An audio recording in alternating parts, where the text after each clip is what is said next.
Hello students, I am Vivek Wankhede and we are studying macroeconomics at economics classroom style. Here we are studying determination of income and employment chapter. In that our today's topic is investment. आज हम पढ़ रहे हैं investment के बारे में. So what is investment?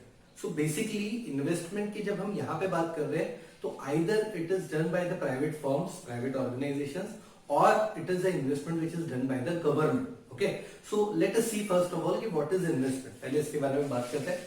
Expenditure incurred on creation of new capital assets. नए capital assets के expenditure incurred on creation of new capital asset.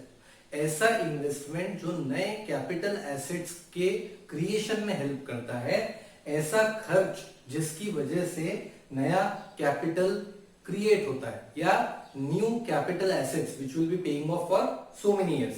So expenditure incurred on creation of, किसकी क्रिएशन पे? New capital assets.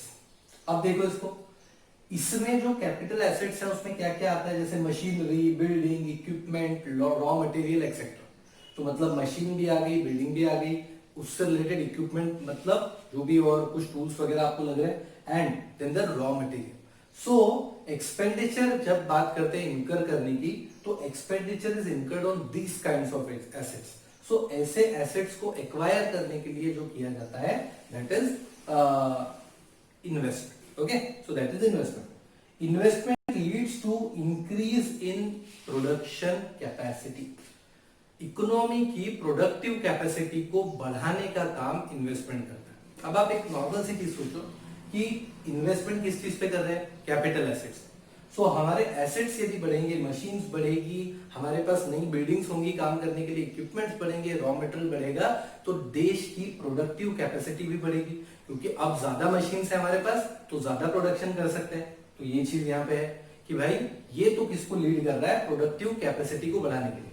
अब इस चीज का ध्यान रखना कि ये टॉपिक एज सच हमारे सिलेबस का पार्ट नहीं है, लेकिन इन्वेस्टमेंट को समझना जरूरी है कि किस टाइप का है. It will help you in understanding other concepts also. Okay, so that is why we are taking up this topic here. Leads to increase in productive capacity. अब ये इन्वेस्टमेंट दो टाइप, एक है इंड्यूस्ड और एक है ऑटोनॉमस. इंड्यूस्ड और autonomous. Autonomous वही बार वाला, सी बार करते थे ना, ऑटोनॉमस कंजम्पशन, ऑटोनॉमस सेविंग, तो ये उसी टाइप का है. एक है इंड्यूस्ड इन्वेस्टमेंट. तो अभी हम ये दोनों को देखेंगे कि इंड्यूस्ड क्या है और ऑटोनॉमस क्या है. क्या आपको इन्वेस्टमेंट क्लियर हो गया क्या?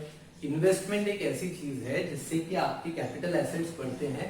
कैपिटल एसेट्स में machines, building, equipment, raw material वगैरह आता है और इनके ज्यादा होने से देश की इकोनॉमी की प्रोडक्टिव कैपेसिटी बढ़ जाती है, ज्यादा प्रोडक्शन कर सकते हैं. ये दो टाइप के हैं, one is induced and one is autonomous. तो फर्स्ट हम देखेंगे induced investment. Induced investment is investment which refers to investment depends on profit expectations and directly influenced by income level. ऐसा इन्वेस्टमेंट जो इनकम से affect हो रहा, मतलब यदि कम इनकम है तो कम इन्वेस्टमेंट किया जाए, ज्यादा इनकम है तो ज्यादा इन्वेस्टमेंट किया जाए. ऐसा इन्वेस्टमेंट जो इनकम के लेवल से अफेक्ट हो रहा या फिर जो प्रॉफिट के एक्सपेक्टेशन से किया जा रहा. मतलब हम चाहते हैं कि यार मैं पैसा इसलिए इन्वेस्ट कर रहा हूं ताकि मुझे यहां से प्रॉफिट हो. अब आप सोचो कि कौन करेगा प्रॉफिट के मोटिव से इन्वेस्टमेंट? कौन करेगा? गवर्नमेंट की private firms?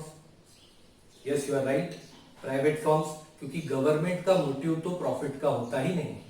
So induced investment, ये देखो, ये वाला जो पहला ग्राफ है, पहला ग्राफ इंड्यूस्ड इन्वेस्टमेंट को रिप्रेजेंट करता है. इस तरफ है इन्वेस्टमेंट, इस तरफ है इनकम. जैसे जैसे इनकम बढ़ती जा रही है वैसे वैसे इन्वेस्टमेंट भी बढ़ता जा रहा है. तो इन्वेस्टमेंट कम था, धीरे धीरे बढ़ता जा रहा है. इनकम बढ़ रही है, इन्वेस्टमेंट भी बढ़ रहा है. ये पॉजिटिव स्लोप है, अपवर्ड मूव कर रहा है. इसीलिए क्योंकि जब एक एक्सिस बढ़ रही है तो दूसरी एक्सिस भी बढ़ेगी ही.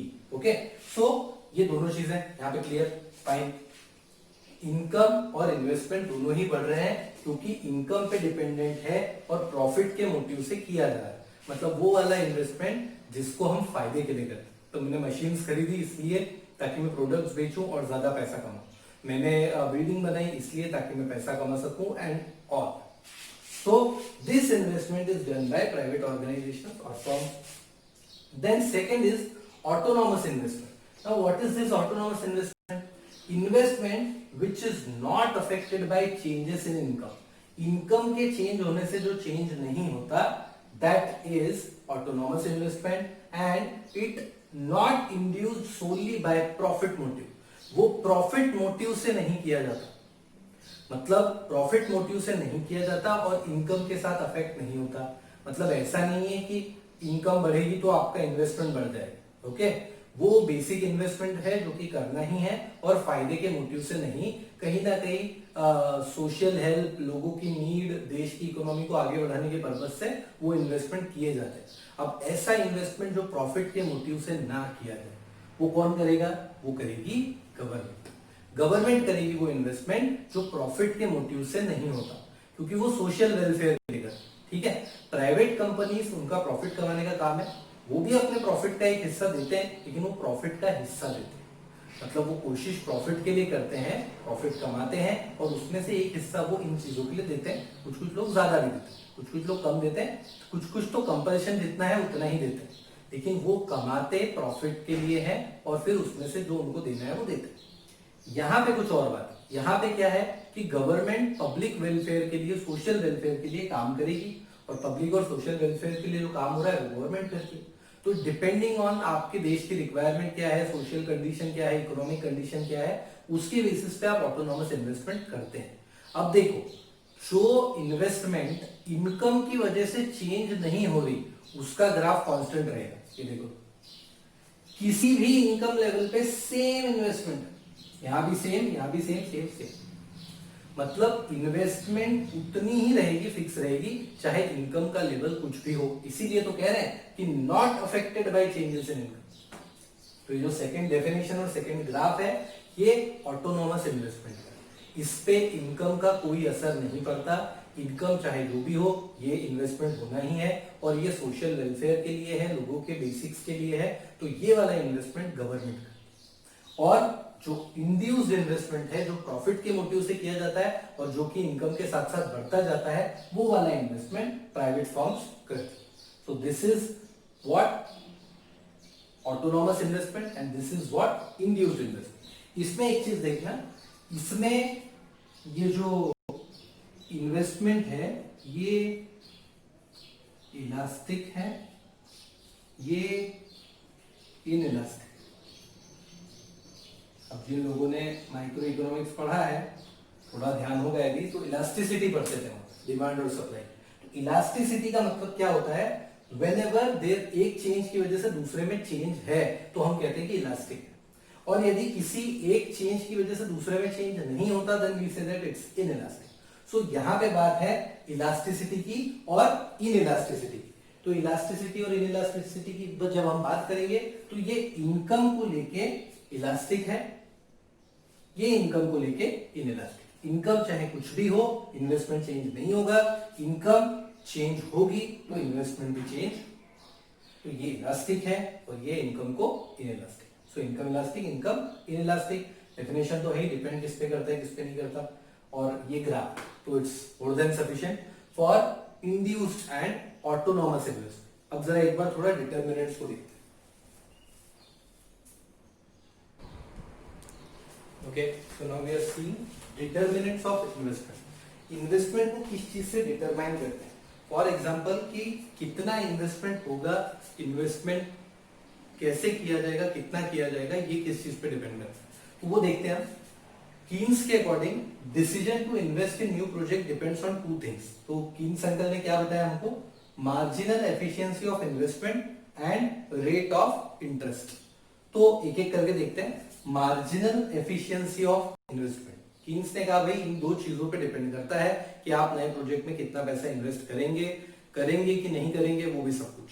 तो marginal efficiency of investment, marginal efficiency of investment is expected rate of return from additional investment. मतलब जितना भी आप एडिशनली इन्वेस्ट कर रहे हैं उससे, देखो फिर मार्जिनल वर्ड आया और फिर एडिशनल आया, तो मार्जिनल और एडिशनल साथ में चलता है। तो expected rate of return from additional investment, कि एडिशनल जो भी इन्वेस्टमेंट हुआ है उस पे कितना रिटर्न मिलेगा। अब ये जो है ये दो चीजों पे डिपेंड करता है, एक है सप्लाई प्राइस और एक है प्रोस्पेक्टिव यील्ड। सप्लाई प्राइस मतलब जो कैपिटल जिसमें आप खर्च करना चाह रहे हैं वो आपको कितने में मिल रहा है। फॉर एग्जाम्पल 10,000 में मिल रहा है, तो सप्लाई प्राइस उसकी, सप्लाई प्राइस कितनी की, 10,000। मतलब वो जिस कैपिटल पे आप इन्वेस्ट करना चाह रहे हैं वो आपको 10,000 में मिल रहा है।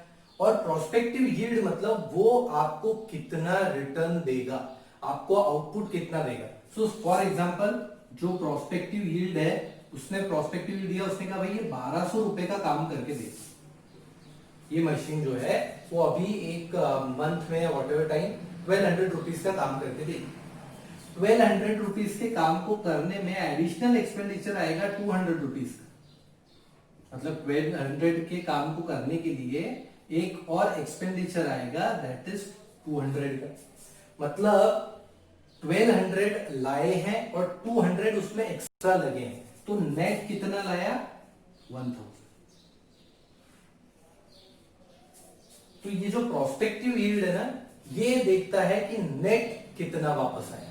तो नेट रिटर्न जो है वो 1000, भाई 1200 रुपए कमाया और 200 रुपए तो बनाने में लग गए, तो 1000 रुपीज बच गए। अब आपके पास क्या है, 1000 प्रोस्पेक्टिव यील्ड और आपके पास है आपका सप्लाई प्राइस। तो आप क्या करेंगे, 1000 डिवाइडेड बाय 10,000, मतलब prospective yield divided by supply price into, ये 2 0 से 2 0, ये 2 0 से 2 0, दैट इज 10%। मतलब marginal efficiency of investment is 10%। 10% है एमईआई की वैल्यू। ये हमने कैसे निकाला, हमने क्या किया, प्रोस्पेक्टिव यील्ड यानी कि कितना लाके देने वाला है उसकी नेट वैल्यू, तो prospective yield is net value. Supply मतलब सप्लाई प्राइस मतलब कितने में वो मिल रहा है, तो ऐसे करके आपने कैलकुलेट कर लिया 10%। अब बात आती है भाई रेट ऑफ इंटरेस्ट की।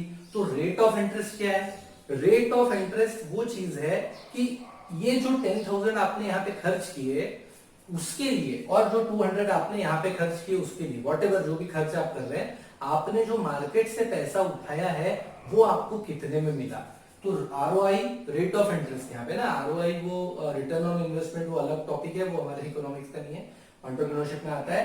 लेकिन आरओआई जो रेट ऑफ इंटरेस्ट है क्या है कि आपने फाइनेंस करने के लिए कितने रेट पे आप पैसा वापस देने वाले, तो जहां से भी फाइनेंस किया है उसको आप कितने रेट पे रिटर्न कर रहे हो, that is rate of interest. अब सीधी सी बात देखना, 3 कंडीशन हो सकती है।